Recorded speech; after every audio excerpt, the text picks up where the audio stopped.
Hey, it's Matt Johnson here with another audio episode of Real Estate Uncensored, where you learn how to combine the best high-tech and high-touch methods to turn your real estate career into a life of freedom. This is a special interview episode with Greg's dad, Terry McDaniel, a partner on the McDaniel Callahan team in the East Bay. And the top three things you're going to take away are, number one, how to use high-touch methods like door knocking and pop-bys and why they still work. Number two, how to use a concierge approach to providing value to your prospects and past clients that goes way beyond helping them buy or sell a house. And number three is how smart prospecting and other high-tech methods of predictive lead generation are going to change the way we find prospects in the very near future. So there's some exciting stuff we're going to get into. So if you like this type of content, do yourself a couple of favors. Number one, subscribe on YouTube. Number two is, if you prefer the audio versions, subscribe on iTunes and Stitcher, or just visit us online, McDanielRealEstateSystems.com. You can stay up to date on everything we have going on, our free weekly group coaching calls every Thursday morning, our videos on farming, our video course, our live prospecting sessions, and a bunch more. So let's get on with our special guest. This is Terry McDaniel, and I'm going to let Greg take it away and really introduce him. You can tell just the level of respect and admiration that Greg has, and you'll hear it in Terry, just the level of experience and background that he has. There is some incredibly valuable insights in this interview, and I hope you take notes and incorporate the stuff that Terry has to say into your business right now. We will talk to you on the other side.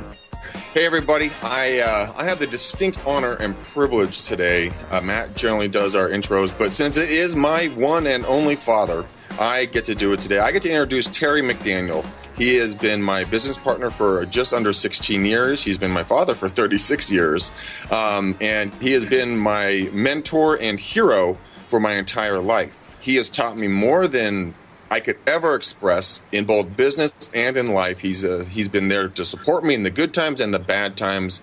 You guys are going to now have the honor to literally sit and listen to a true master that will help you understand how to both work the high tech, high touch, and also how to understand and how to take an irate client and turn them into a puppy dog by solely talking to them through a soothing tone in your voice. So, Dad, Terry, Father, thank you for coming on. I am so excited to have you here. Greg, it's a pleasure to be here with you and Matt. The success that I have in the real estate business has been on the shoulders of tens of hundreds of guys and gals who have shared their life with me over the years. And when I started back in 1974, way before either one of you were born. Yeah. When the MLS was actually delivered by taxi, and the old brokers used to tell me, well, you've got your book, but you're not really in the business. And I said, why? Because you don't have all the MLS sheets.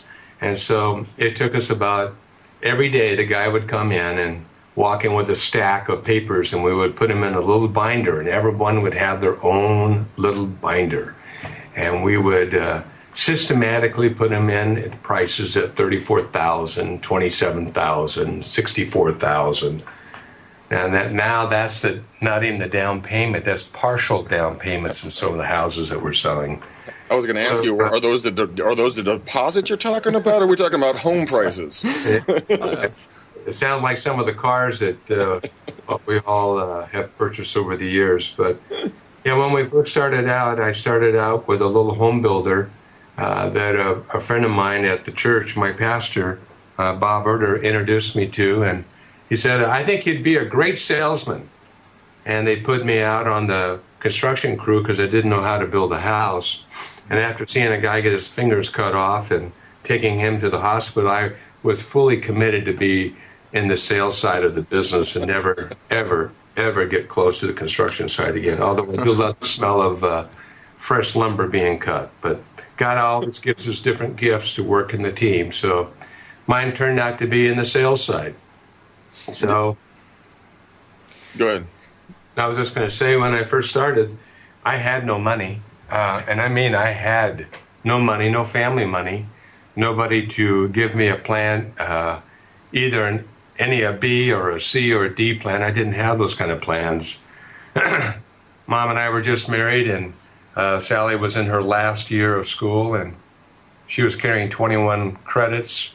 and we had no choice but to pay the tuition of $1,200. And by the grace of God, one of Sally's grandmothers paid one semester $1,200, and the other one was $1,200. That same school today is $50,000 and a quarter a year. So prices have gone up, but the quality of people and the characteristics of good people, they haven't changed. The attitude of gratitude, the attitude of giving it forward, the attitude that we are all ladies and gentlemen serving other ladies and gentlemen, must be your most most pervasive attitude, is that you're here to serve. And so when I started, someone made a bet with me that if I could sell 4 houses in a month, that he would buy an HP-80. Now, an HP-80 at that time was an electronic calculator that could do the Elwood tables. We know it as the mortgage tables. And no one in the company had ever sold 4 houses in 1 month. So he figured that his $380 is pretty secure. Now, you have to understand, I had a suit that looked like a clown suit. It had rings all the way around it, $79. And my shoes were the old real wingtips. They weighed about 5 pounds apiece on both sides, and both of them had holes in the end of them. And I used to take the rubber galoshes that you would, in the wintertime in Colorado, in Boulder, I would wrap them around the bottom part of my shoe and go out in the snow. And I can remember walking out of the house with tears in my eyes, knowing that if I didn't do this, I would never be successful. And so when I tell Greg, go out the front door and turn left, that's exactly what I did. And I went out the front door not knowing what I was going to do. But I walked up to the first house and I said, "Hi, my name's Terry McDaniel. I'm with Leach and Arnold at the time. Would you consider possibly selling your house this year?" "Oh, we're never going to sell my house, but the person across the street that just got divorced, they may be selling." So I'd walk over there and say, "I understand there's going to be some changes in your life, and I was just going to ask you if you would be willing to possibly sell your house this year." "Well, how'd you find out?" And I didn't know what to say. I said, "Well, the birds were just talking to me." And I was really red in my face. He said, "Oh, the birds know already, don't they?" The birds are talking. The birds are talking to me. Why don't you come back on Tuesday and meet my wife, and we can talk about selling our house. We are going to get a divorce." And I said, "Well, it'd be my pleasure to come by." And I did. I listed his house, and I also knocked on another 100 doors that day. And I did that the next day, and the next day, and the day after that. And then on Sunday I took off, and then I started it again for the next 6 days. And for that full month, I knocked on doors. And not only did I do the 4 houses and win the HP-80, which flabbergasted everybody. And not only did that, but I also sold 40 houses that year. And it really did change my attitude about go see the people. And Greg remembers this when I used to talk about 2 curves coming together on a easel or a whiteboard, and you put 2 dots right in the middle of each one of those curves coming into each other. And an old broker a long time ago said, "Just go see the people and ask them some very basic questions." And I was fortunate enough to meet Tom Hopkins when Tommy was just started. And he was out of California and a great success out there, door knocker. And you have to remember that the telephone, there was no cell phone. There was a house phone. Everybody had a house phone. But there were no cell phones, no emails. There was no electronic advertising. The only advertising was the week or the daily MLS that would come, and then the Sunday paper. And that was it. I mean, that's all we had. And so door knocking, people say, "Oh, it doesn't work." And I would have to say, I really challenge that. It works extremely well. If you worked for a major corporation, you'd go out to your territory and meet your clients.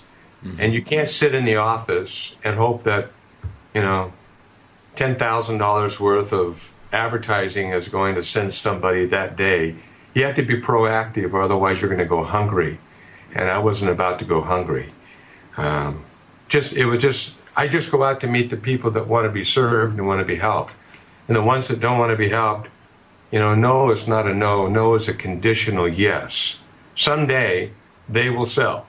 Right. And maybe they will remember me when I send them the thank you note and the little coupon having dinner, just saying, hey, nice to meet you at your front door. Look forward to talking to you in the future.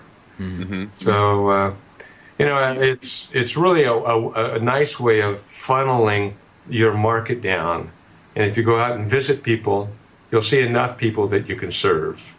And get to keep a good, positive attitude. And there's been many sayings over the years, and I've shared this with Greg, Matt, many times. Mm-hmm.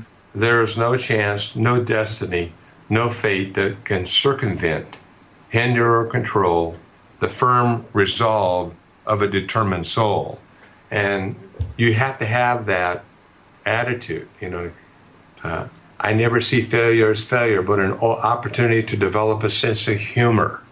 I never see failure as failure, but a way to change my direction to serve more people. And your passion that you have, your yes has to be stronger than their no. I mean, you have to have that passion in you saying, hey, I'm here to serve you, and have that just sense of, I'm here. I'm going to make it happen for you, and I won't let the bad guys or the bad brokers ever take advantage of you. Mm-hmm. And that's why I always say that, we're here to serve you. Your passion must exceed your fears, and your yes has to be stronger than your no, their no. And that's how I started. Well, Dad, I want you to go into something you told me a long time ago, when I was kicking and fighting like a toddler when I first got into the business with you, and you told me that Greg, I'm my dad. Why am I going out there? Why am I doing this? And you said to me, and I want you to elaborate if you can on mindset a little bit. And you said, Greg, I go out there every day when I was door knocking, and I go out there and I have the cure for polio. And I'm going to give it to them. And they like me. They just don't know it yet. And I remember that. I was just like, huh. And I've talked about a lot of the interviews and podcasts that Matt and I have done together. So, I mean, when did you develop that mindset? And how did you develop that mindset of curing an ailment that people have? I don't know if it was the first couple of years, but in my very early season of starting, I realized that for me to remember why I was there at their front door, it had to be more than a taker. I couldn't be with the attitude of taking something from them. I had the attitude that I was there to save them from bad brokers, and then eventually it rolled into the whole attitude of polio. Polio when I was a little boy was everywhere. It was a deadly disease and a dastardly way of harming and hurting people. And I can remember when Dr. Sachs developed the polio vaccine, it was a big deal. And I couldn't think of a better reason to being there than to help people cure their problem. See, the most important thing about being a good salesman is, first of all, understanding the problem, both perceived and understood. And there is a difference. When I was at the University of Wisconsin for my graduate degree, I spent almost 14 years in the field. And I met a guy named Dr. Grasskamp, and he used to say, you can see a problem and you perceive the problem, but you have to judge the underpinning reasons why there is a problem there.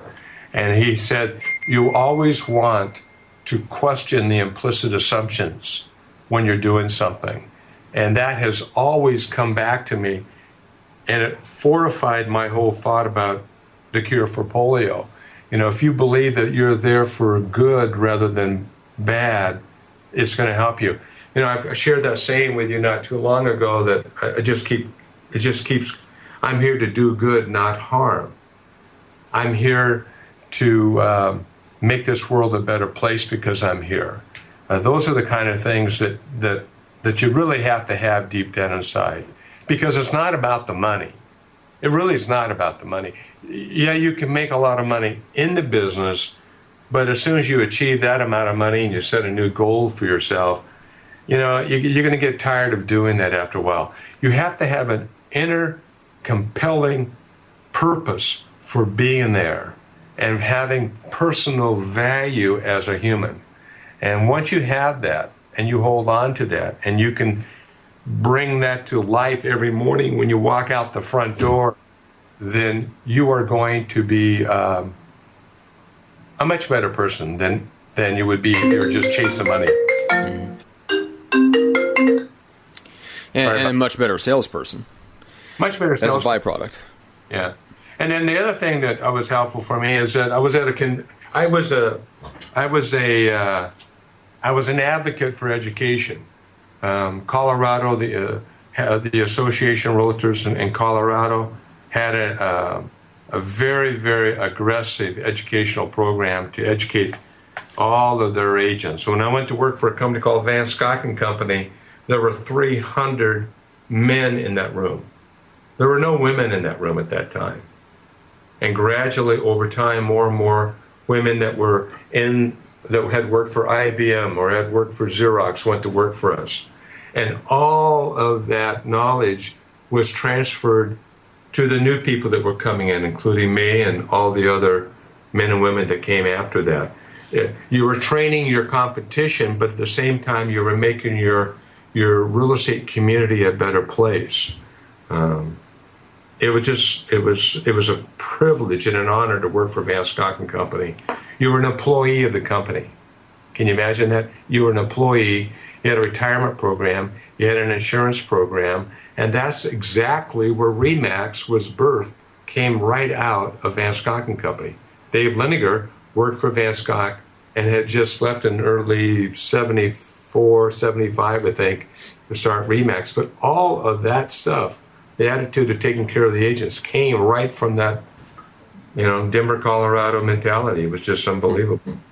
That's interesting because we just recorded another episode with a guy named Scott Kinkle who was talking to us about and really lamenting the fact that brokerages now are the exact opposite, and he would like to see things get back to that exact model where you have things, you have different job functions, you have it, and you separate it out so the agents aren't responsible just floundering out there by themselves as independent contractors with, number one, no idea of how to generate business and actually stay in the business for themselves, but also no idea how to provide great service. And then it gives the whole industry as a whole a bad name.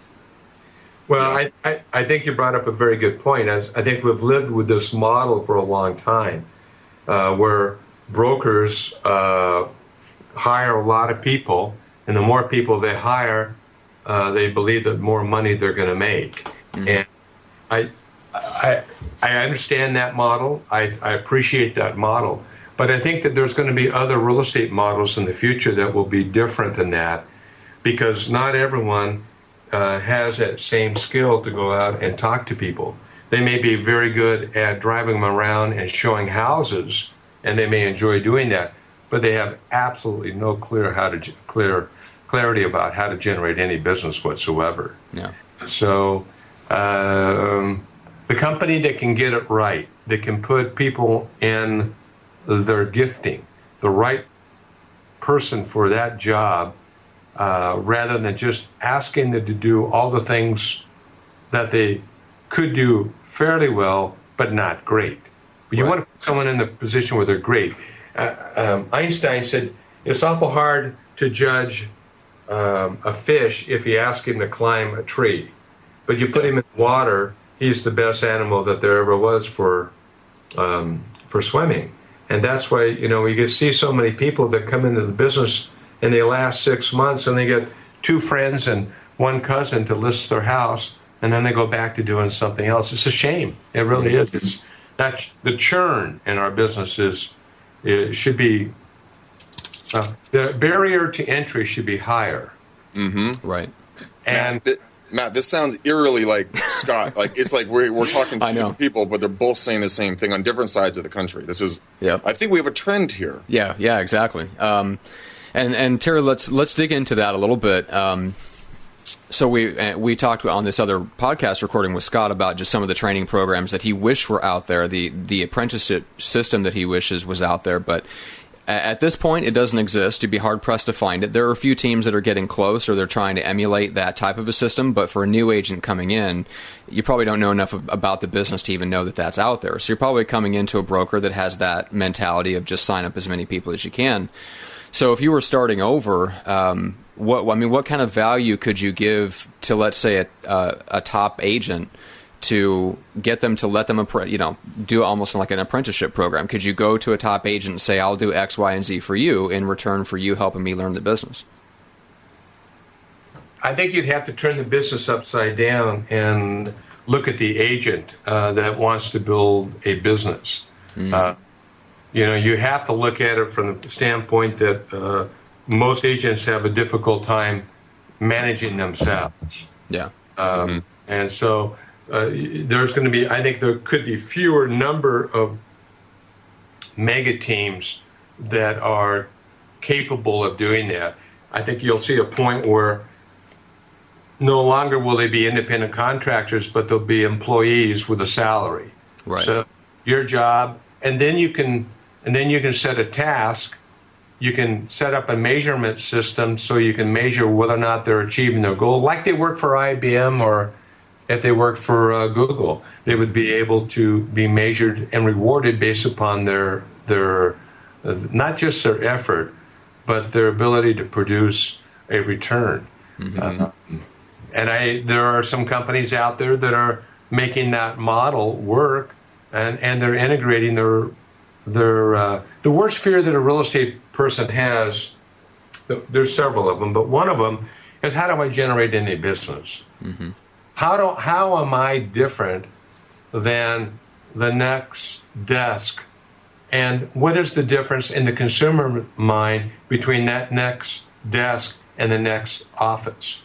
And I would challenge people to say that we can all think that there's a big difference, but in the consumer's mind, I don't think that they can tell a difference between a major brand and an independent, or a small office from a big office, especially today with the way the internet has flattened out the business. You don't have to have the presence of a large company to basically rent space in the mind of the consumer in a geographical area. You put enough money onto one of the sites, and they go and look at that, and they see it every time. I'll give you an example. I had our barbecue worked on the other day, and the guy said, "You're in the real estate business, aren't you?" And I said, "Yes, we've been in the business a long time." "Are you the guys with those trucks?" We haven't had those trucks in 3 years. Now, as you may or may not know, Greg was really I was a little persuasive in an aggressive manner. But you know what, Greg? I have to tell you, and I've told you this before, I was really against the trucks. But the trucks turned out to be a tremendous advertising opportunity for us, with all the nonprofits and schools and people that used our trucks. Yes, they got abused. Yes, we got the dirty notes on the front, move that truck. But in the overall, it still is a lingering thought in their mind that we had those trucks. So, hold on. For everyone who doesn't know what we're talking about, we started with one, then we got a second. We got two 14-foot long box trucks, like those moving trucks, right? And we put Matt, we'll have to put up, and so everyone can see this on this recording, but the picture of it, we're called the blue shirts, because my father, Chris Callahan, and myself are all wearing identical blue shirts in a photo. And we made these ourselves, I think our heads were 2 feet tall. I mean, they were huge. There's quite heads. A large picture on the side of that truck. Oh, it wasn't on one side. It was on all three sides. Plus the doors, Plus on the inside, I mean, if you want to talk about flagrant marketing, this is flagrant marketing. And I mean, we blew up the photo, and my father looks at the photo and he goes, no, go back and do it again, and this time whiten our teeth. We had, and I'm really glad he did that, because we would have looked pretty funny. I mean, it looked like Bucky Beaver out there with teeth, you know. It just, I mean, there was no space left for anything else except the faces. And, oh my gosh, we get people calling down the road, "Hey, Greg, we're following you in the truck." We're in the truck, you know. Or we would have people like, I see your truck on the freeway, and it's really going fast. Can you slow it down? What do you want me to do with it? We rent it out. I mean, my God. Or the best one, I think, well, we have a lot of very funny ones. They call up and get so mad at us for having the trucks around town until they need it, right? And then they're like, it's all kisses and honey. But this one guy on a Monday morning, Eileen, our team manager, she gets a voice message and she plays it for me.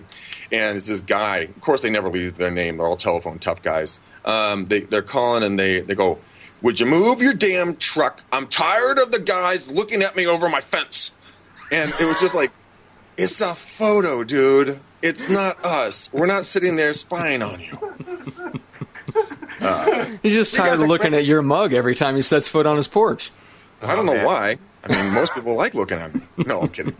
But yeah, no, it was one of the better investments in time. And for everyone who's sitting out there going, "Well, man, I've thought about doing it," go out and do it. Partner up with someone, you guys. This stuff does work. It was effective for us. So, anyways, Matt, next stage, my friend.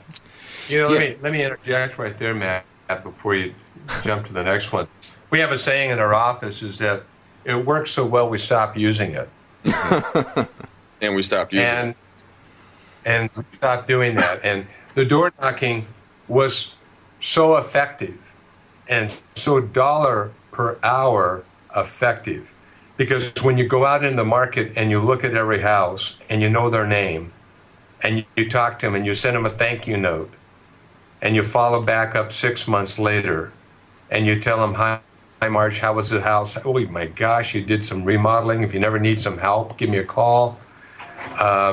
That builds trust. They like you. They know you're knowledgeable and you're a resource, and they have a reason to call you beyond just the normal, "Hey, you want to sell your house?" Yeah.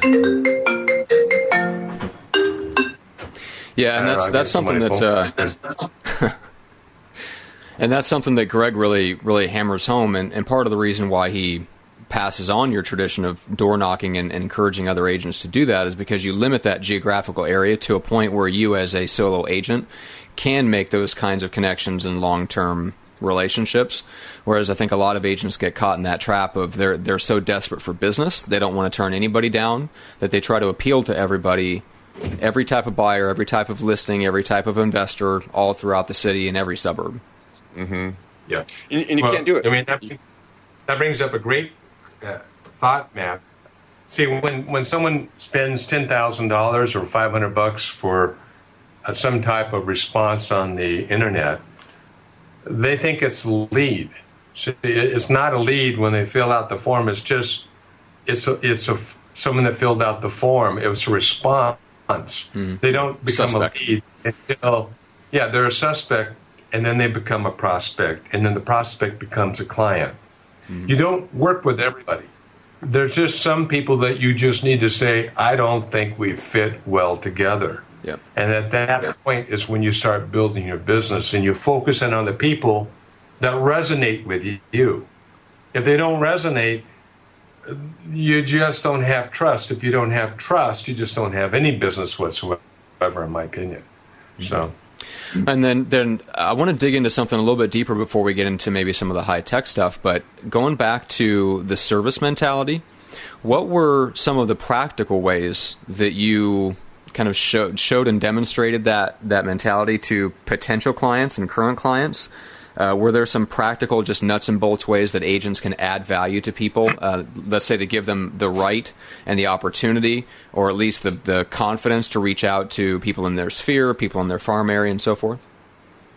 Well, we developed the concept, what we call the housing concierge. more than just selling your house. We want to make sure that we help create value for you, long-lasting value of your house. So you may need a painter, you may need a remodeling person, you need to have someone that can come in and redesign your kitchen for you, someone that can do your landscaping for you. Your book of contacts is as valuable to the homeowner, much more valuable than you think it is, because one, they're either getting into the neighborhood and they don't know anybody. I mean, I can remember times where I even found the doctor for the clients. I handled in Boulder, I bet I did handle 250 IBM families moving in. I mean, my job was to make sure they got into their home and got integrated into the community as quickly as possible, because dad or mom was going to go to work at IBM on Tuesday, and the spouse that was not going to work didn't have a clue to where to get her hair cut. Or, I mean, I was the lead generation for so many, many, many other businesses. And that whole concept of the housing concierge, the certified good guy. I mean, we weren't asking money from these people. Our job was to be the gatekeeper of the good people, so that you could provide those kinds of names, like the barbecue repair guy. I mean, hey, if you ever want to, this Greg Lane did a great job for me, and everybody I know will know about it. Everybody has a barbecue, and they break. And but that's a value. You're not asking them every 22 seconds, like pulling up a carrot when you plant it 2 days later and pull up, have you grown? No, you're asking other questions that lead forward. Have you considered? What about this possibility? What are you going to do when you retire? Are you thinking about buying something for your kids? I mean, we just closed on 3 transactions from the same family. They bought houses for each of their kids. Wow. Okay? I mean, all we did was, hey, it's a good time. Interest rates are low. Now, they had the opportunity of buying really nice properties in our marketplace that will take care of those kids for the next 20 years if they want to. So, it's forward thinking. And if you're there to provide ideas and thoughts about how you can enhance their wealth or how you make their life better, then you become a valued, trusted advisor. Mm-hmm. You're not just someone that 2 months before that you were doing cupcakes. Now you're doing something that really makes a difference in their lives. And I think that's where you have to go with it. You really can't be just, hey, can I sell your house? Can I sell your house? No. Stop asking me, please. I don't want to sell. Hey, have you considered this? What about that? Yeah, I noticed this over here in your house. Have you looked into the dry rot over here? I've got a guy that can take care of that for you.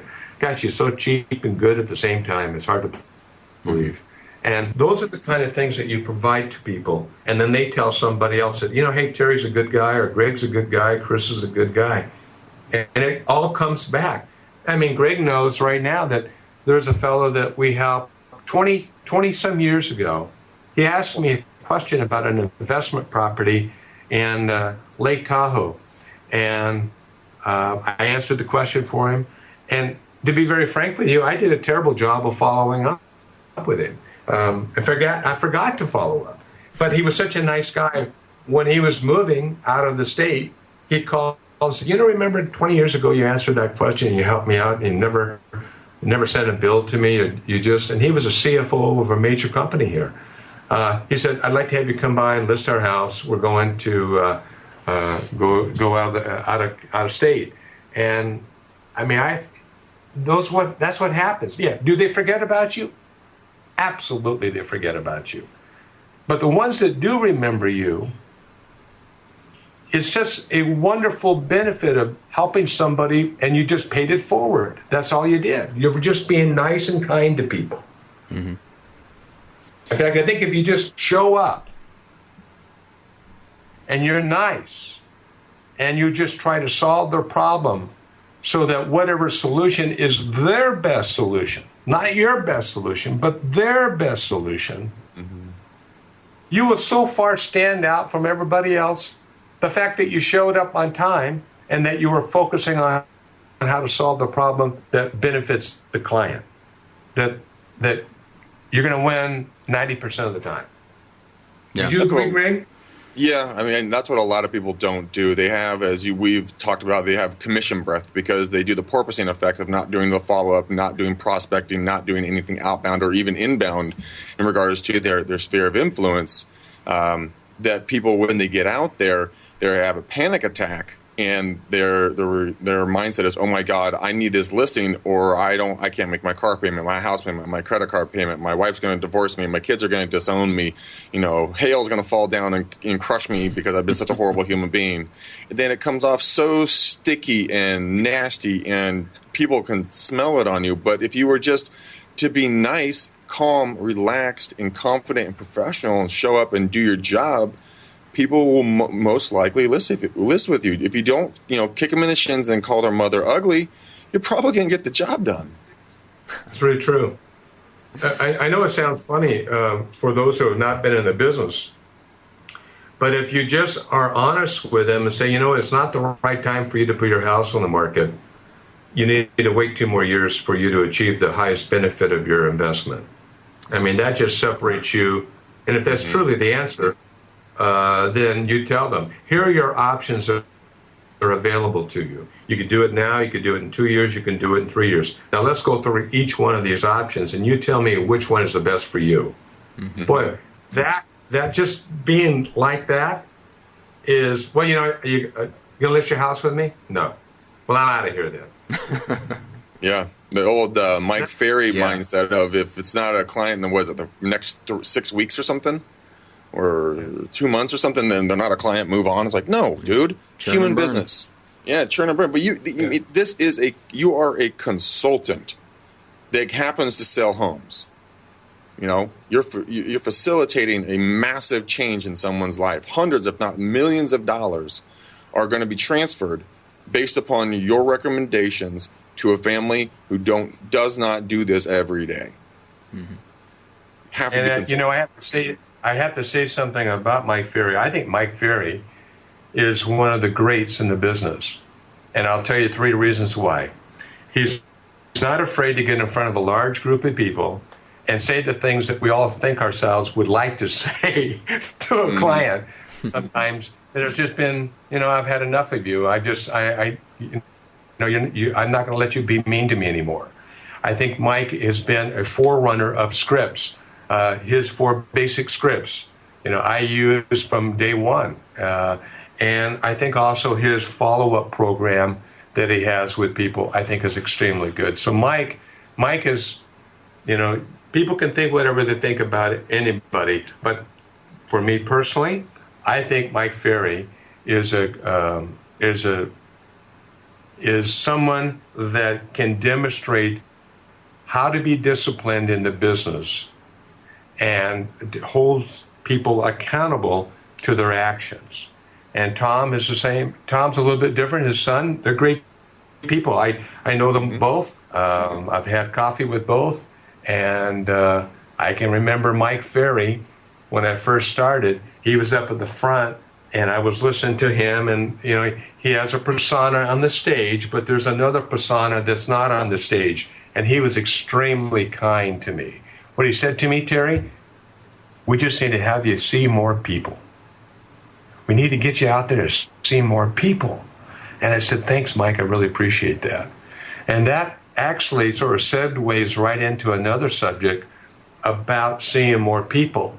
Mm-hmm. And today, we could see less people and be more effective, and then be able to control our time, so we're not just real estate people, but we're whole people. We have a family, we have kids, we have a life. And, Greg and I have talked about this whole thing that we've developed. We have a patent on our predictive analytics company called Real Agile, and it takes about 25 different variables and comes back and ranks and scores all the property in a particular territory in terms of their propensity to sell. Now, is it right all the time? It is not right all the time. Is it right some of the time? Yes.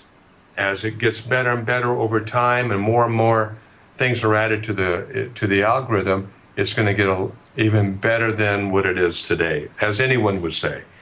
But I think, the sprint, the pivots, the ability to have a 4-hour work week or work day, focusing on prospecting, and all you do is talk to the people that are the most likely people to do something.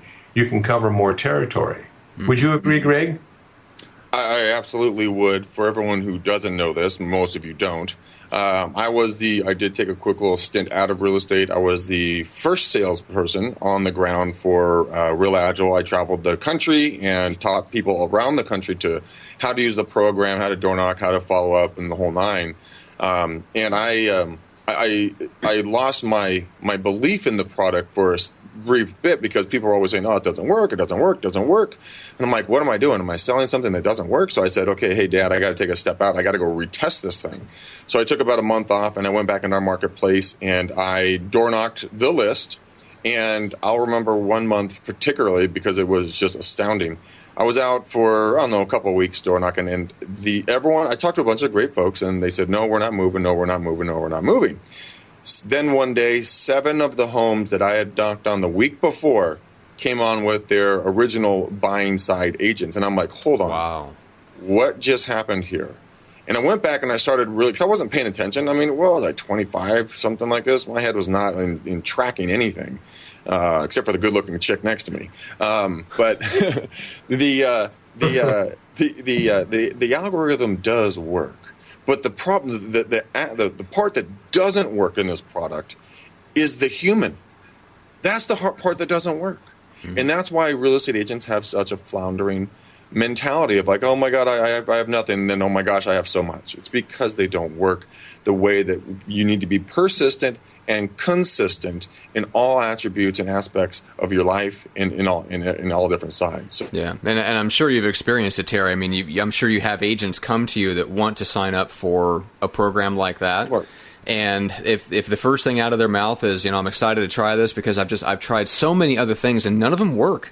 The first thing you want to do is just shoulder roll out through the nearest plate glass window and run.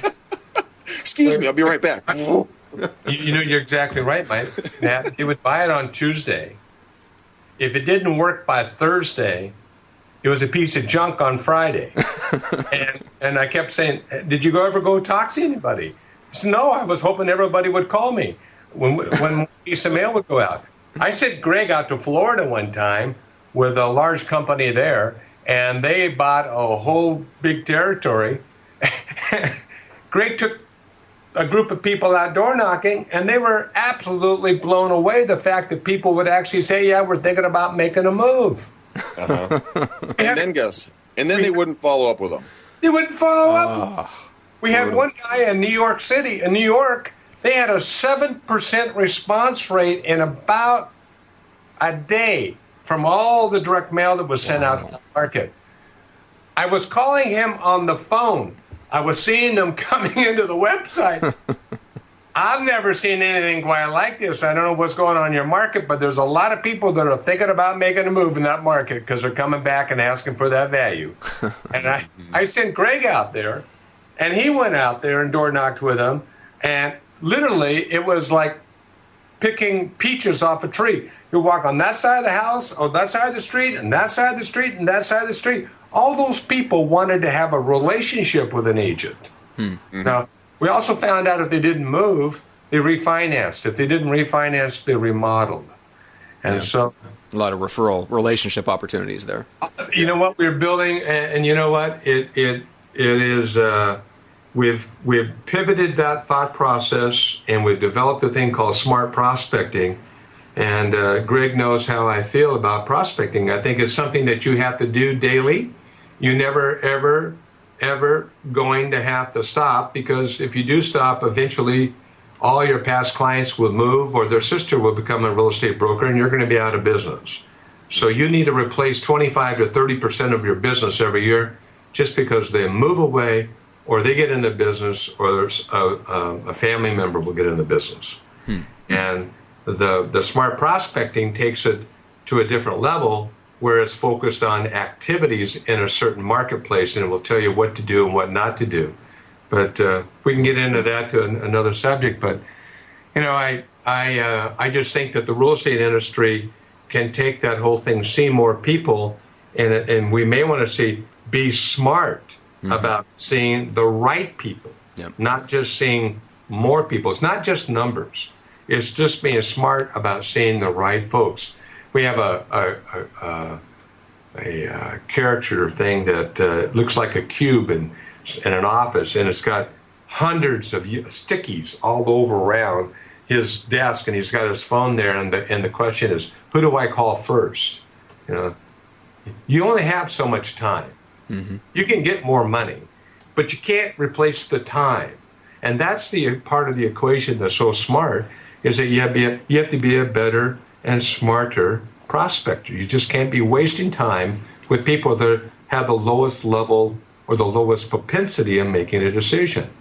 So I think that that's really the future. You know, it's just, you get 125 responses on something, and who do I call? I mean, how many emails can you send out in 24 minutes? I mean, it just gets to that point. Yeah, and I think that's something that, and Greg, we've talked about this, you know, with Matt from Prime Seller Leads and in other contexts. Terry, you're exactly right. I mean, you can be flooded with leads, but the bottom line is you have to look at it as you're trying to pull people into a relationship, and you're trying to figure out who are the most likely people out of that giant group of people called everybody, or everybody that responded to a lead generation site, and trying to figure out who are the most likely to do something and who are the most likely and the ones that you want to really pull into a relationship. But you have to be willing, and then you have to have the system set up on the back end that you actually follow up, because otherwise there is no lead generation system in the world good enough to compensate for bad follow-up. Couldn't agree with you more. And here's the other part of that equation, Matt. If they went to one website, they'd probably have gone to 5 websites. So you got 5 different people thinking that they're only talking to that one person. And I can assure you, and we all know, that they're talking to not only those people, but we also know that they're talking to their sister and brother for the referral. Right. And if you're the only one that goes to them at their property and you talk to them in the street about their property, they definitely will remember you, because they don't have 25 people coming by. No, they don't. Door knocking, I was talking to a woman here in our office, and I encouraged her to go out and go and door knocking, and she came back, and I'm like, how'd it go? She said it went actually really well. It was a lot better than I thought. I'm like, let me guess. You probably had a bunch of people ask you to come on inside since it was a hot day and give you water. A lot of people say, good job, keep it up. And a lot of people, well, they didn't yell at you, did you? Did they? And she's like, no, everybody was really nice. I thought everyone would hate to see me. I'm like, they don't hate to see you because you're the one out there hustling. They want someone who's going to work hard for their interests. So they see someone doing, a good job for their current clients.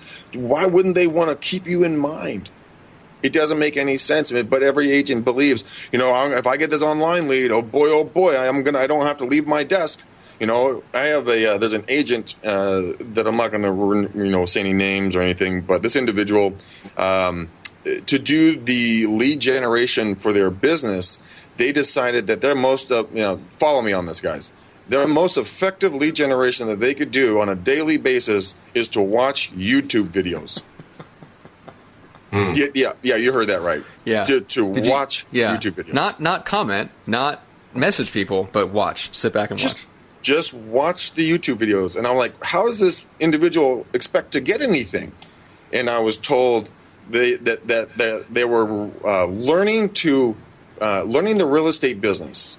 And I'm like, from unqualified people, without consulting a qualified coach, without talking to a top producer, without reading a thing called a book, it's astounding. Yeah. Well, Greg, I have talked about this before, is that we use the word door knocking, and it's like an old company that used to be around here that was very successful. They don't use that name anymore. They morphed the name, and now it's more socially acceptable to talk about that company. But I've always looked at it as a business development.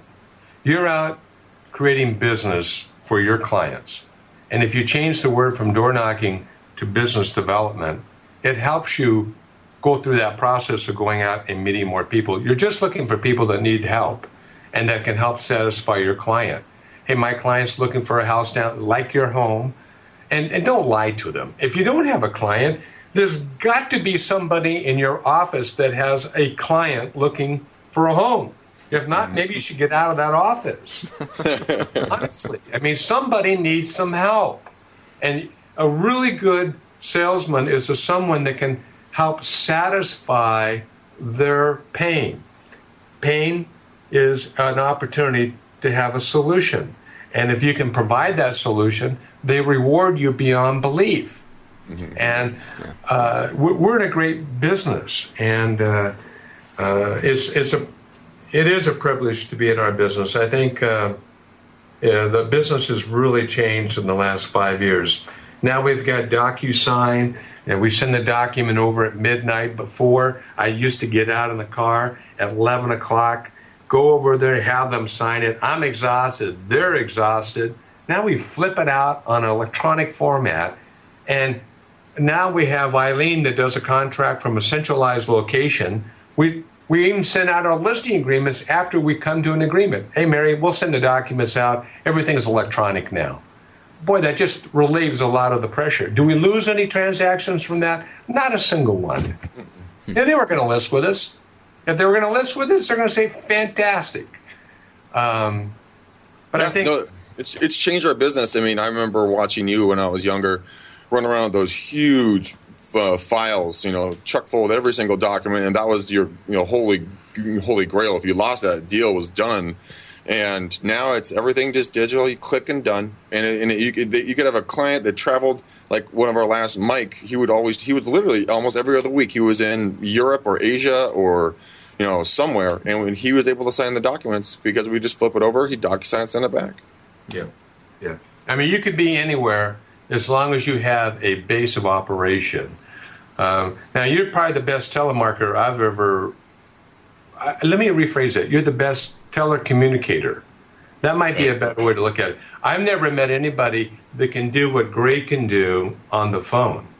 I mean, what he's capable of doing and talking to somebody that he may or may not know is phenomenal. I mean, I'm not talking about just anybody. I'm talking about this is world class. When he's able to talk to another world class person, I can think of 2 clients this year at over $3 million houses that had absolutely the top level of some of the major corporations in our community. When they hear and Greg sets that appointment, it's not somebody from another country that you can't understand. I mean, he knows the territory, knows the market. I mean, it's a different kind of call. But he can cover a lot of distance. Now, I can talk to about 25 houses in an hour. About 30% of the people are home. We can send those thank you notes. But there's something about being outside in front of people that I do better at. I'm thankful that Greg is so good on that phone, because I would probably be much more challenged than the normal person, especially with having 3 or 4 different lines going at the same time, Matt. But people always say, well, do you need a coach? And I've often thought about that, and I went and did a little bit of research on that. If you're truly a top athlete, you have a strength coach, you have a stroke coach, you have a strategy coach, you have a mental coach. Because the difference between a true athlete is not a mile difference. You're talking about inches. Yep. And the inches is what makes you a little bit better if you have a coach that can help you increase it to 3 inches. And that's huge. Yep. Now, if you're never going to do anything, you don't need a coach. But you shouldn't be in the business in the first place. I mean, if you're going to get you need a coach. Because the best people always want to do better. And the only way you do better is ask someone that can either knows how to do it better or can research it and come back and tell you how the best are doing it. And so I think coaching is in pods, in small groups, holding each other accountable. A company did a research project many years ago they found that if they could just get a group of people, 5 or 6 agents together, and they would hold each other accountable, the business would jump 30%. Yeah, I'll bet. And so, I mean, I think what the two of you guys are doing, my hat's all off to you, because I think there's just a tremendous demand of, the videos, the door knocking, the business development. And you could do that same business development in the residential side of the business, and you could take it into the business development in the residential side of the business, but going into businesses and saying, we're expanding our relocation business. We're expanding our business-to-business development. You're there because they are so desperate trying to teach their salespeople to get out of the door, get out of the office, and go see somebody. There's a large internet company that the president of the company said, you know what? It's you need to stop texting the guy in the next cube to go have lunch or have coffee with him. Just get up out of your cube and go talk to the person. And remember when you were talking about the guy that's they'll say anything on a voicemail or something like that would never say in person. And that's why I think people just need to be more belly to belly. I think eventually it will come back to that all the electronic stuff is great. I'm all in favor of it. But I think smart prospecting, it really allows you to focus on the most likely people that have the highest propensity to sell or buy or remodel or refinance, and you're providing services to those people and not wasting everybody else's time. Right. Just you're wasting their time. So. Yeah, absolutely true. Yeah. Well, I don't want to. I would love to keep on talking. I don't know. I don't want to keep you, Terry, if you have to run. But Greg, did you want to sum up since you kind of kicked off the interview? No, you do a great job at it, Matt. I'll let you sum it up and you take us home, my friend. Let's park this boat. Park the boat. All right. Well, Terry, I just want to thank you very, very much. That's very, very similar. I mean, and of course it comes down through Greg, but that's what we're trying to teach and instill through the videos and through the one-on-one work that we're doing with agents in California, is that combining of the high tech with the high touch, but in a very specific and, like you said, very, very smart way, to limit the number of people that you're coming in contact with to the people that just have the highest propensity to do something, whether it's buy or sell. So, again, just want to thank you so much for your time today. And I don't know if you want to point out how people can find out more about Real Agile. I know you mentioned that earlier, but you didn't give a specific way for people to get in contact with you. The easiest way they can do is go to Terry, Terry, at terrymcdaniel.com, and McDaniel is spelled McDaniel.com. And Smart Prospecting will be launching probably before October with a complete integration of the mathematics that we developed off of Real Agile and the algorithm. If people want to know more about it, they can come back and email me, and we would have it available to them. But it's a pretty neat program, and I think it incorporates what people are already doing. It just makes it smarter and more effective.